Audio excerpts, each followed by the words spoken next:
Bueno, vamos a meternos de lleno en esta historia que es fascinante. Hoy traemos un relato clásico sobre el comercio internacional que, la verdad, nos deja una lección absolutamente crucial sobre cómo trabajamos en equipo y cómo asumimos la responsabilidad de las empresas de hoy en día.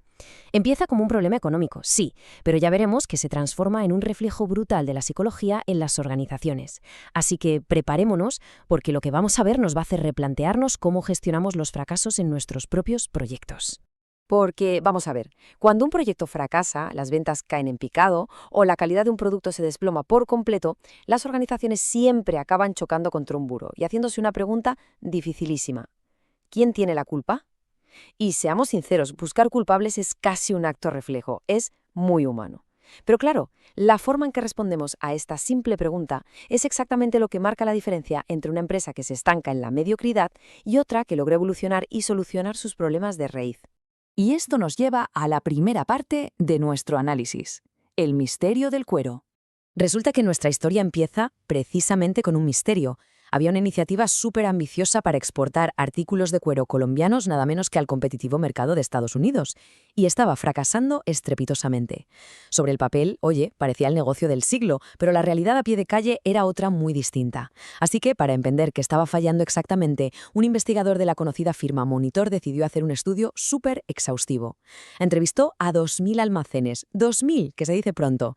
El objetivo era hacer una radiografía hiperprecisa del mercado y descubrir por qué el producto simplemente no cuajaba. Bueno, pues la encuesta sacó a la luz dos obstáculos gigantescos que estaban hundiendo las exportaciones. Por un lado, los productos eran carísimos y por otro, la calidad dejaba muchísimo que desear. O sea, la peor combinación del mundo para cualquier negocio, ¿verdad? Nadie en su sano juicio va a pagar un precio premium por algo que viene defectuoso. Así que, con este diagnóstico tan claro sobre la mesa, el investigador se lanzó a la aventura de encontrar cuál era el origen de esa mala calidad. Lo que nos mete de lleno en la segunda parte. La cadena de la excusa.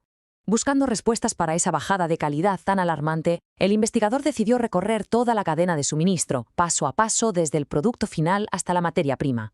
Y claro, la primera parada obvia fue ir a hablar con los fabricantes de los artículos. ¿Y cuál fue su respuesta inmediata? Pues literalmente dijeron: no es culpa nuestra. En lugar de pararse a mirar cómo estaban fabricando, escurrieron el bulto y señalaron directamente a las curtiembres. Su gran excusa era que existe una tarifa arancelaria del 15% que bloquea la entrada de cueros argentinos, que supuestamente son mejores. Básicamente se lavaron las manos diciendo que todo era un problema macroeconómico que se escapaba de su control. Pero la cosa no acaba ahí. El investigador siguió su camino y fue a preguntar a los dueños de las curtiembres. ¿Y a qué no adivinamos qué respondieron? Pues exactamente lo mismo. No es culpa nuestra. Esta vez le pasaron la pelota a los mataderos. Según ellos, el problema real es que desde los mataderos les entregan cueros que ya vienen en mal estado. ¿El motivo? Argumentaban que como la venta de carne da muchísimos más beneficios y requiere menos esfuerzo, pues a los mataderos el cuidado de la piel de las vacas les da exactamente igual. Llegados a este punto, el investigador, armándose de una paciencia infinita, se fue a visitar un matadero. Y ¡sorpresa! La respuesta fue idéntica: no es culpa nuestra. En esta ocasión, el dedo acusador apuntó a los ganaderos. Desde el matadero decían que los criadores son unos tacaños que compran venenos baratísimos para las garrapatas y que, para colmo, marcan a las vacas por todas partes con hierros candentes para que no se las roben. Y claro, afirmaban que son estas prácticas las que destrozan la piel desde el minuto 1. Así que llegamos al final del recorrido humano. El investigador por fin llega a los ganaderos. Y por increíble que parezca, la cantinela fue la misma. No es culpa nuestra. Pero aquí viene lo mejor, porque al no tener a nadie más por debajo en la cadena humana a quien echarle la culpa, se la echaron a los animales. Tal cual. Empezaron a decir que las vacas tienen la manía de restregarse contra los alambres de púas para rascarse las picaduras de los insectos y que, claro, son ellas mismas las que se arruinan su propia piel. Y así llegamos a la tercera parte de esta historia. La culpa es de la vaca. Porque después de este viaje surrealista a lo largo de toda esta cadena de excusas, la conclusión a la que llegó el consultor extranjero es casi de comedia, aunque en el fondo sea un auténtico drama empresarial. Tras escuchar a todo el mundo pasarse la pelota, su conclusión lógica y sarcástica fue que los productores colombianos no pueden competir en el mercado estadounidense simplemente porque sus vacas son estúpidas. Es una frase genial porque resume a la perfección lo absolutamente ridículo que resulta que todo un sistema productivo se niegue en rotundo a asumir ni una pizca de responsabilidad sobre lo que están haciendo. Pasemos a la cuarta parte, ramificación de la culpa. Si dejamos a un lado por un momento el toque de humor de la fábula, resulta que estamos ante un fenómeno empresarial que es tremendamente destructivo. Porque, a ver, esto no va de vacas o de cuero, esto va de cómo nos comportamos en las organizaciones cuando las cosas se ponen feas. El profesor Fernando Cepeda define esto, y muy acertadamente, como la ramificación de la culpa. Es ese acto casi enfermizo de ir pasando la responsabilidad hacia abajo en la cadena. Un fallo del sistema entero donde nadie, absolutamente nadie, quiere comerse el marrón.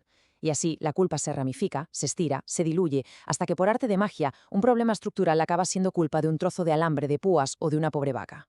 Vamos a comparar un momento esta actitud. Por un lado, tenemos esa cadena de excusas tóxica que acabamos de ver.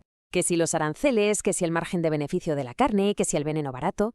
Y por otro lado, tenemos la necesidad real y urgente de fomentar la responsabilidad personal cuando trabajamos en equipo. Porque cuando nos escondemos detrás de una excusa, el problema de calidad sigue ahí, intacto. El producto se sigue sin vender. Y la única manera de frenar esa cascada de echarle la culpa al de al lado es que cada uno asuma su parte y empiece a buscar soluciones de verdad. Y con esto entramos en la recta final, la quinta parte. 3 pasos para mejorar juntos.